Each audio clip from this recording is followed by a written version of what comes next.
Hello class 11-12। आज म तिमीलाई नयाँ पाठ लिएर आएको छु। लकी देवी सुन्दासको तेस्रो कथा यो रहेको छ कथा। उनको लकी देवी सुन्दासको साहित्यिक परिचयपट्टि अलिकति जाँदाखेरि उनको परिचय जन्म 27 मार्च 1934 सालमा कलकत्तामा भएको थियो। वास्तवमा लकी देवी सुन्दास दार्जिलिङका लेखिका हुन्, तर उनको जन्म भने चाहिँ कलकत्ता शहरमा भएको हामी पाउँछौँ। कलकत्ता शहरमा भएकोले गर्दाखेरि उनको नाम पनि लक्की भनेर राखियो। लक्की शब्द चाहिँ के हो? यो बङ्गला भाषाको बङ्गला शब्द हो है। लक्की भनेको चाहिँ लक्ष्मी भनेर भनिन्छ। त्यसैकारण कलकत्ता शहरमा जन्मनु भएकोले गर्दाखेरि उनको नाम पनि लक्की देवी सुन्दास, लक्की देवी भनेर राखियो। शैक्षिक योग्यताको कुरा गर्दाखेरि उनले विद्यावारिधि त्रिभुवन विश्वविद्यालय नेपाल काठमाडौँबाट उनले विद्यावारिधि हासिल गरे। प्रकाशित कृतिहरू आहत अनुभूति कथा संग्रह, संभावित अर्थ समर्पित एकान्त यो कविता संग्रह, समय र समीक्षण लेख संग्रह, अकादमी निबन्धवाली यो चाहिँ हो उनले गरेको सम्पादन। र उनका प्रकाशित कृतिहरू यसरी उनका कार्यहरू यति रहेको छ। अनि पुरस्कार साहित्य अकादमी पुरस्कार उनले आहत अनुभूति कथा संग्रहको निम्ति सन् 2001 सालमा उनले साहित्य अकादमी पुरस्कार प्राप्त गरिन्। रत्नश्री स्वर्ण पदक, भानु पुरस्कार, सैन्यध्वज शाह पुरस्कार र माइकल मधुसूदन दत्त अन्तर्राष्ट्रिय पुरस्कार समेत उनले हासिल गर्नमा सफल भएकी छिन्। यति उनको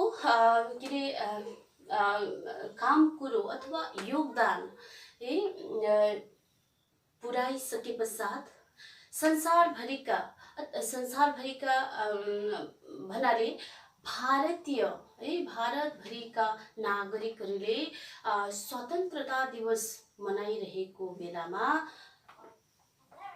15 अगस्त सन् 2019 सालमा उनको मृत्यु आफ्नो वासस्थान दार्जिलिङ शहरमा भएको हामी पाउँछौँ। यो भयो उनको छोटो परिचय र उनको रहेको छ तेस्रो घर कथा। र म यो कथालाई संक्षेपमा भन्ने गर्छु। अनि मैले जुन कथाहरूमा बीचबीचमा म तिमीहरूलाई पढेर सुनाउँछु त्यो चाहिँ तिमीले अन्डरलाइन गरेर राख्ने। तेस्रो घर भन्नाले जब चाहिँ स्त्री मानिसहरू छोरी मानिसहरू बिहे गरेर लोग्नेको घर जान्छन् है, त्यति बेला चाहिँ लोग्नेको घर चाहिँ दोस्रो घर, आफ्नो घर माइता घर पहिलो घर, दोस्रो घर लोग्नेको घर, अनि लोग्नेको घर पश्चात जाइने घर चाहिँ मृत्यु लोक हो है, मृत्युको घर हो भनेर यसरी हामीले संकेत दिएका छन्। अनि यो कथाकार लकी देवी सुन्दास ले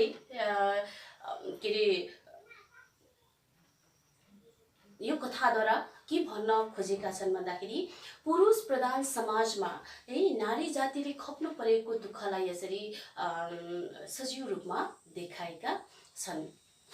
अनि यो कथाको तेस्रो घर कथाको मुख्य नायिका, मुख्य पात्र सानीकी फुपू भनेर दिएको छ। सानीकी फुपू को नाम छैन, उसलाई सम्बोधन गरेको छ सानीकी फुपू भनेर सम्बोधन गरेको छ।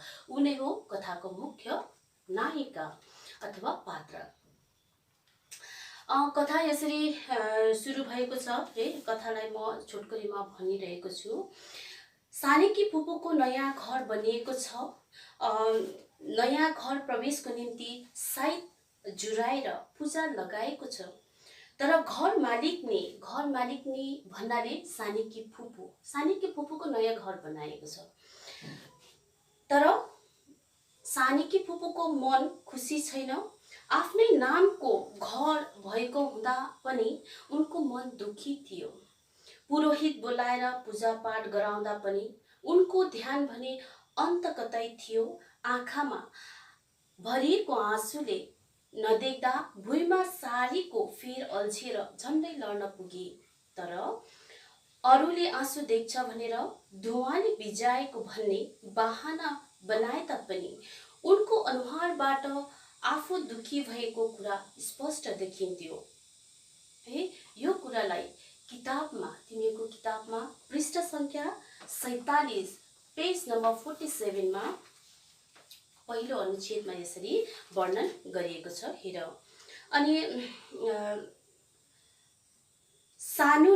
सानुले फुपूको अनुहारमा पुलुक्क हेरेर भने, के भयो फुपू? साडीको फेरमा अल्झेर झन्डै लड्दाखेरि है आँखाभरि आँसु देखेर सानीले आफ्नो फुपूलाई सोधिन्। के भनेर सोधे भन्दाखेरि, के भयो फुपू? उसको आँखामा आँसु थिए र साडीको फेरले पुस्दै भने, केही होइन, धूपको धुवाँ र भित्र कोठामा होम गर्ने आगो नबोलेर होला आँखा पिरो भयो। तर उसको मनको भैँचलो कसले देख्ने? धेरै दिनको यन्त्रणा, मानसिक पीड, उकुस मुकुसले उसलाई आज यो धूपको आगोसितै पोलिरहेछ। किताबमा यसरी वर्णन गरिएको छ। यो अनुच्छेदलाई तिमीले अन्डरलाइन गरेर राख। त्यसपछि अर्को अनुच्छेदतिर जाउँ। भाउजूले आफ्नो घरमा सर्दा त खुसी हुनुपर्छ, माइतमा पनि बस्दिन भनेकोले दाजुले तिम्रै नाममा यो घर बनाइदिएको हो भनेर सम्झाउँदा पनि उनको मन मानेन। यो वाक्यलाई तिमीको किताबमा यसरी वर्णन गरिएको छ। पृष्ठ संख्या 47 पेज नम्बर 47 को अन्तिम प्याराग्राफ हेर, अन्तिम अनुच्छेदमा हेर। जहाँ पनि तिम्रो घरै हो, माइतीको घर पनि तिम्रै घर, यो घर त झन् तिम्रो आफ्नै घर भन्ने शब्दले सान्त्वना दिनुको सट्टा मनमा हात तुल्यायो। भाउजूले यसरी सम्झाउनु हुँदाखेरि, ए यो त झन् तिम्रो आफ्नै घर, नयाँ सर्दै गरेको घर चाहिँ आफ्नै घर भनेर भनिदिँदा त झन् के भयो, ऊ एकदम मर्माहत भयो, एकदमै दुखित भयो है, उसलाई आघात पुग्यो। किनभने बिहे गरेर है पतिको बिहे गरेर जाने छोरी चेलीको निम्ति पतिको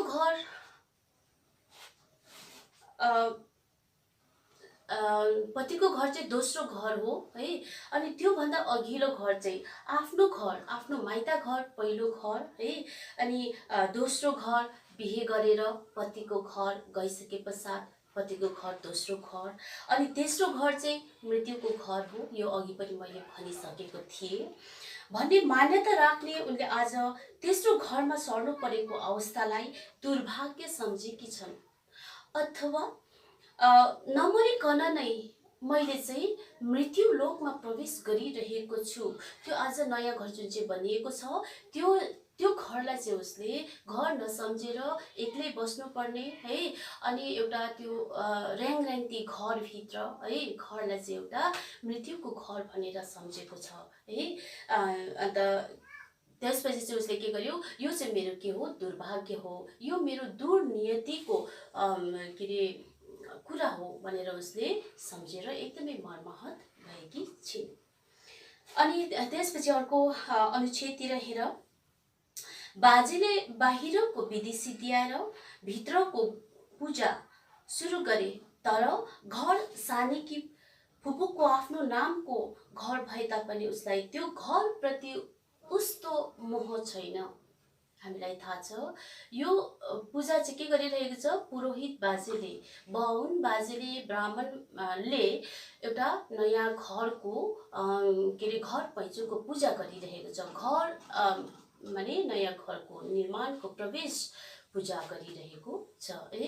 अनि अब घर बाहिरतिर को के अरे विधि सिद्ध्याएर चाहिँ बाजेले अब घरभित्रको पूजा सुरु गरिरहेको छ। तर सानीकी फुपूलाई के भइरहेको छ, त्यो घरप्रति कुनै मोह माया ममता कुनै अर्थै नभएको जस्तो उसलाई लागिरहेको छ। कारण किन भने उसले यसरी होम गरेको तेस्रो पटक हो। आज जुन चाहिँ नयाँ घरको होम गरिरहेको छ, त्यो होम गरेको चाहिँ उसको जीवनमा तेस्रो पटक थिएछ। कसरी हामी पढ्दैछौँ है, पहिलो बिहामा पहिलो चाहिँ के भएको छ, उसले बिहे गरेर लोग्नेको घर जाँदाखेरि होम गरेको, स्वाहा स्वाहा गरेर के अरे चारु अक्षताहरूले पूजा गरेको, होम गरेको है, त्यो भयो पहिलो पटक। अनि दोस्रो बिहा पश्चात लोग्नेसित दुःख गरी बनाएको गृह प्रवेशमा, अनि तेस्रो आज यो नयाँ घरको गृह प्रवेशमा। अनि के भएको छ, यसरी घरको पूजा गरेर है होम गरेको चाहिँ, घरमा होम गरेको चाहिँ आजसम्म चाहिँ 3 पटक भइसक्यो। पहिलो बिहे गरेर, अनि बिहे गरेर पछिबाट आफ्नो के अरे पौरखले हैन, आफ्नो कमाइले आफ्नो दुःखले बनाएको, लोग्नेसँग मिलेर दुःख गरेर बनाएको घर सर्दाखेरिको होम गरेको दोस्रो पल्ट है।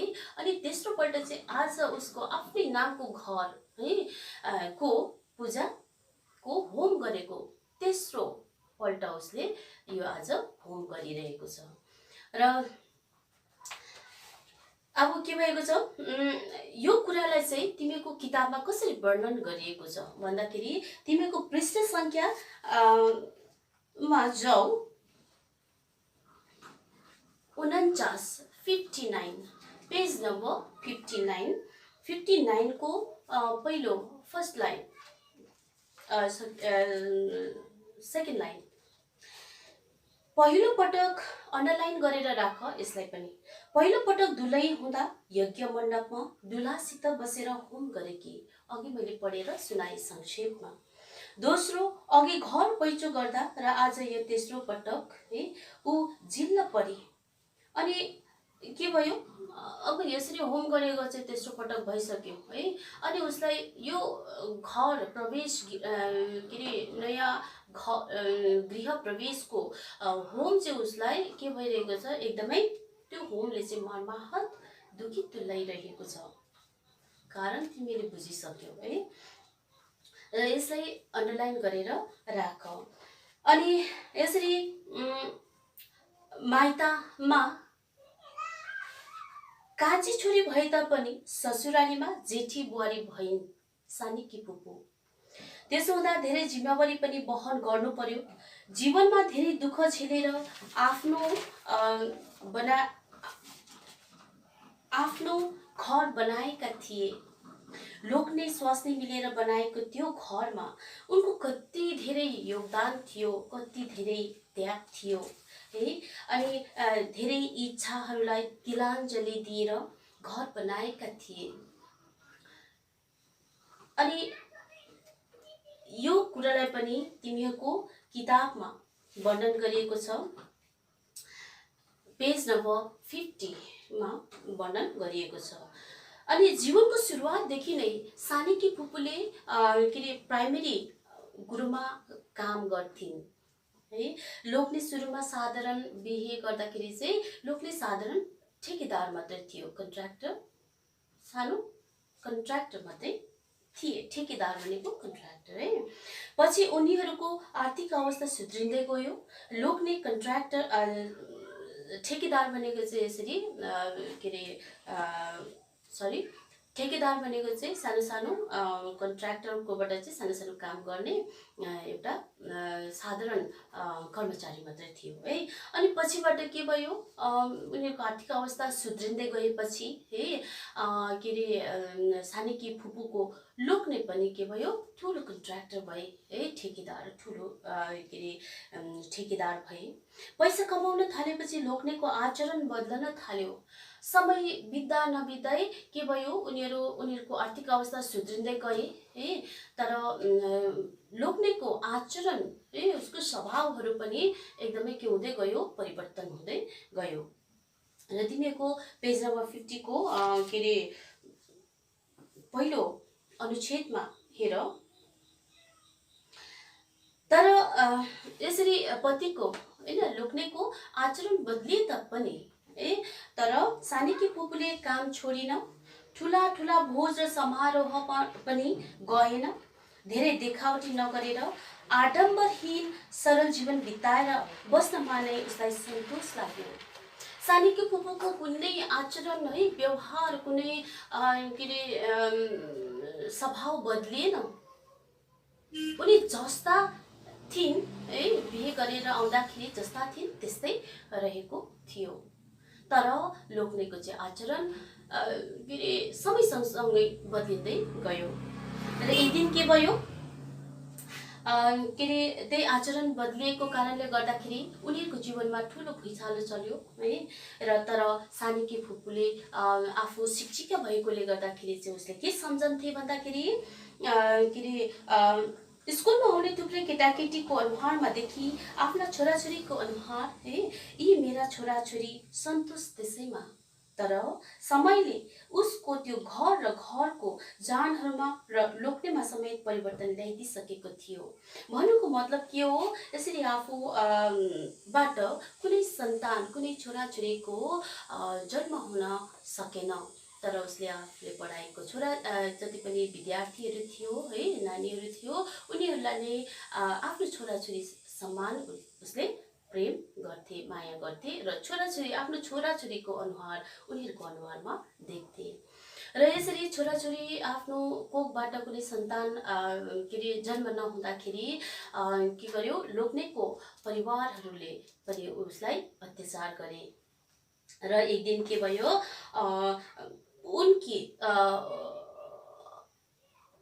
उनको लोग्नेले अर्को बिहे गरे। दुःख गरेर बनाएको घर बाटिने भयो। अब माइतीले पञ्चायत राखे है, सौताले पनि 3000 राखेर उसको शिर उठाउने निर्णय पञ्चायतले राखे। तर उनी मानिनन्। अब के भयो, सानीकी फुपूको त अब के अरे त्यो घरबाट अब के भयो, बिदा हुने भयो। उसले अब के भयो, सबै आफूले दिएको होइन त्याग बलिदान है त्यो घरमा नै छोडिराखेर ऊ अब त्यो घरबाट टाढा टाढिनु पर्यो। आफ्नै पौरखले जीवन धान्ने अठोट लिएर दुःख गरी बनाएको त्यो घर छोडिन अब।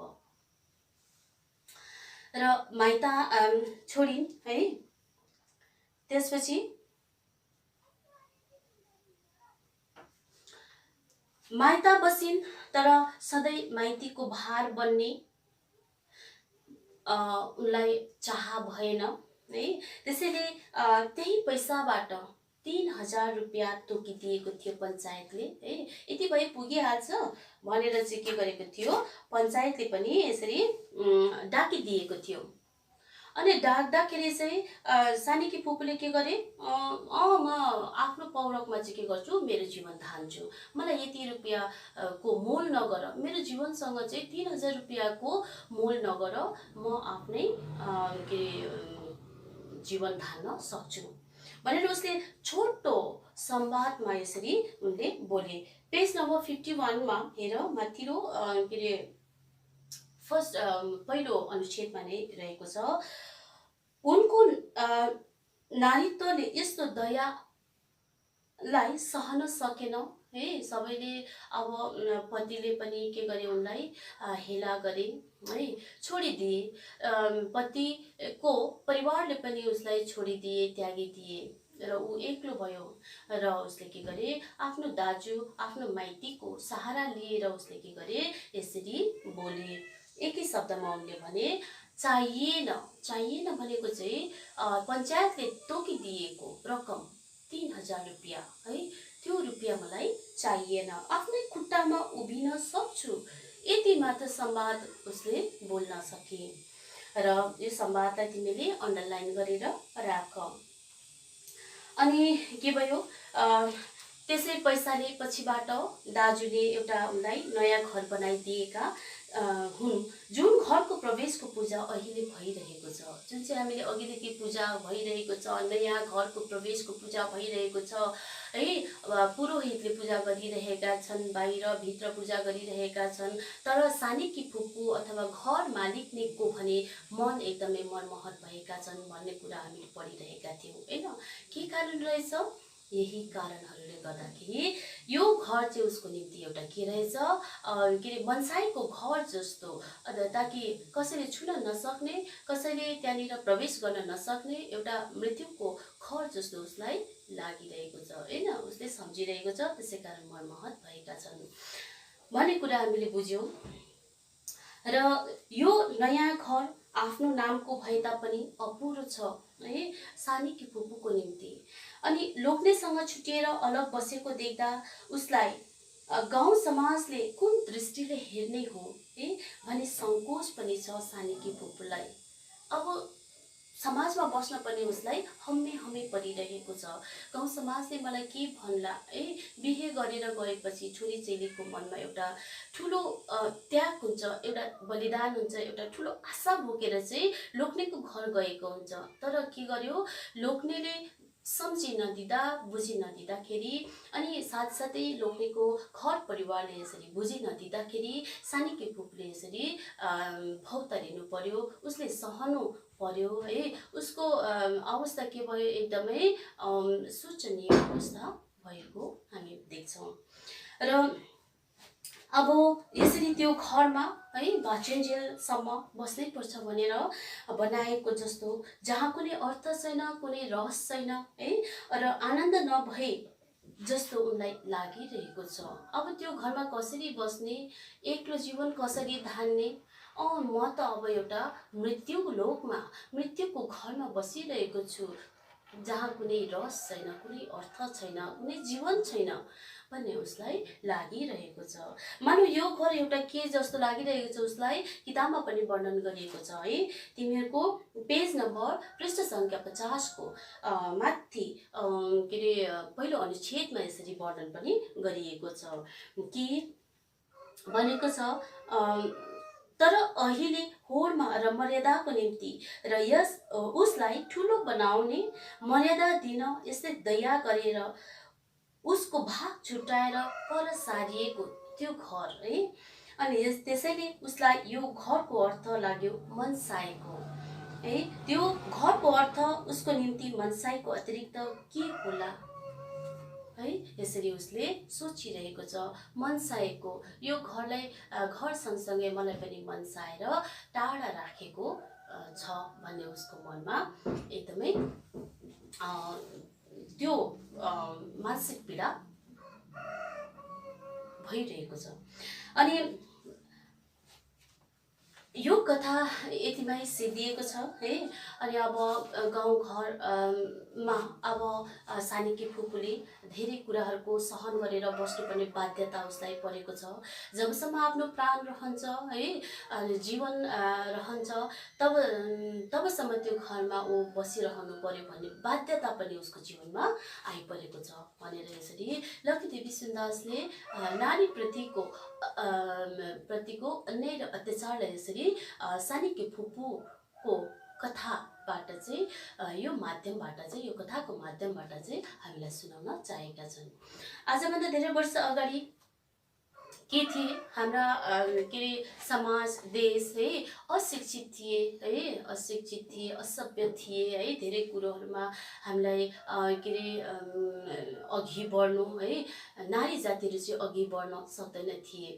तरै पनि आज शिक्षित समाज, शिक्षित के अरे समाज, शिक्षित देश, सभ्य देश भए तापनि हाम्रा मानिसहरू कतिपय यस्ता रूढिवादीहरू छन् है। गाउँ समाजमा यस्ता रूढिवादीहरूले गर्दाखेरि नै नारीहरूले सहनु परेको छ। विभिन्न मोडहरूमा विभिन्न समस्याहरू है, यसरी नै सानीकी फुपूले जस्तै सहन गर्नु परेको छ। जिउँदो हुँदै पनि मर्नुपर्ने अवस्था नारीहरूको आज पनि हामी देख्छौँ भनेर चाहिँ यो कथाको विशेषता रहेको छ है। लक्ष्मीदेवी सुन्दास चाहिँ एउटा वादी लेखिका हुन् है। उनले नारीहरूको अन्य अत्याचारहरूलाई है सहन सक्दैनन्। त्यसै कारण चाहिँ नारी विरुद्ध है के अरे जसले नारी विरोध गर्छ है त्यसको विरुद्धमा चाहिँ उनले यसरी कथाहरू लेखेर हामीलाई पस्किने गर्छन्, हामीलाई शिक्षा दिने, उपदेश दिने, आँखा खोल्ने काम हामीलाई गरेका छन्। र यो कथाले हामीलाई यसरी नै बताउँछ है, गाउँ समाज जति नै शिक्षित सभ्य भए तापनि रूढिवादीहरूले गर्दाखेरि है, रूढिवादले गर्दाखेरिले चाहिँ के भइरहेको छ, नारीहरू अझै पनि अघि बढ्न सकेका छैनन्। नारीहरू त्यसै शोषित भएर मास्नु परिरहेको छ भन्ने विशेषता पनि देखाएका छन्। र कथा यतिमै सिद्धिएको छ, तिमीले कथा पढ है, कथा पढ। अनि जुन चाहिँ अन्डरलाइनहरू गरेर राखेका छौँ मैले, जुन चाहिँ किताबबाट पढेर तिमीहरूलाई सुनाएँ, त्यो अनुच्छेदहरू सबैले अन्डरलाइन गरेर राख, किनभने त्यो बिचबाट तिमीहरूलाई क्वेसनहरू सोध्न सकिन्छ है, क्वेसनहरू आउँछ। अनि कथा अलिक राम्ररी पढ्ने, बिचबिचमा धेरै संवादहरू रहेको छ यो के अरे तेस्रो घरमा, यो कथामा है संवादहरू भएकोले गर्दाखेरि कसले कसलाई भनेको, कारण किन भन्ने प्रश्नहरू तिमीहरूलाई आउन सक्छ। त्यति बेला चाहिँ तिमीले कथा पढेको छ भने तिमीलाई सजिलो भइहाल्छ। आजलाई यति नै, यसको क्वेसन एन्सर है जति पनि के अरे कार्यहरू छन् है तिमीहरूलाई म के अरे वाट्सएपमा सेयर गर्ने गर्छु। र तिमीले दया गरी कथा चाहिँ पढिदिने। अनि अब जति गाह्रो कठिन शब्दहरू छ त्यसलाई तिमीले अन्डरलाइन गरेर राख, अथवा तिमीले त आजकल अब आजभोलि त अब गुगलतिर पनि है तिमीले सर्च गर्न सक्छौ, त्यहाँबाट पनि गर, सर्च गर। अनि त्यहाँबाट पनि भएन रहेछ भने म तिमीलाई सहयोग गर्न म राजी छु।